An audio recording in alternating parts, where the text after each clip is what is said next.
चीज़ थी जिसने मुझे बचपन से मोटिवेट किया, वो थी मेरी मदर की एक सवाल कि तुम्हें बड़े होकर क्या बनना है।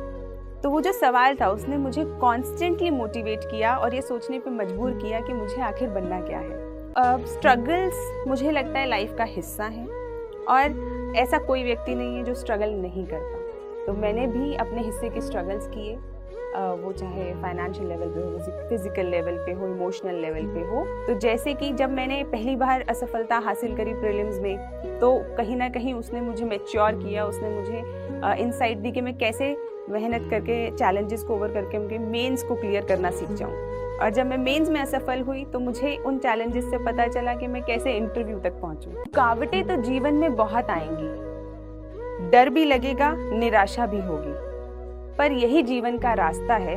ये परेशानियां सिर्फ पड़ाव हैं। इन बाधाओं के आगे अगर थक गए, झुक गए या रुक गए तो सिर्फ बातें रह जाएंगी कि ये कर लेते तो यह हो जाता, वो कर लेते तो वो बन जाते।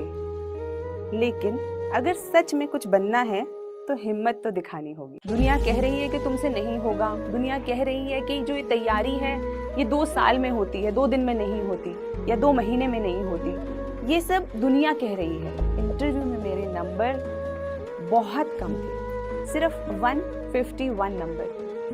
और उस चीज़ को मुझे थोड़ा सा शॉक लगा। रुकावटें चाहे कितनी भी हों और आपके अंदर कितनी भी कमियां हों, लेकिन अगर आप उन्हें इम्प्रूव करना चाहते हैं, आप आगे बढ़ना चाहते हैं तो आप वो कर सकते हैं। अगर आप खुद से ईमानदार हैं और आपको पता है कि आप क्या कर रहे हैं, तो आप अपने रास्ते पे चलते रहिए। मेहनत से ना डरें, स्ट्रगल्स से ना डरें और हर तरीके से जो सपने होते हैं, सपने वही होते हैं ना जो हमें सोने नहीं देते, ऐसा श्री कलाम साहब ने कहा है।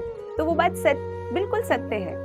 तो अगर आपके पास कोई ऐसा सपना है जो आपको सोने नहीं देता, तो सोने की ज़रूरत नहीं है, बिल्कुल सोने की ज़रूरत नहीं है। उसके लिए मेहनत करें, उसे जिएं। लेकिन दिल की सच्चाई से अगर आप पूछेंगे, अपने आप से अगर आप पूछेंगे, तो हमें हम सबको पता होता है कि हमारी तैयारी किस लेवल की है।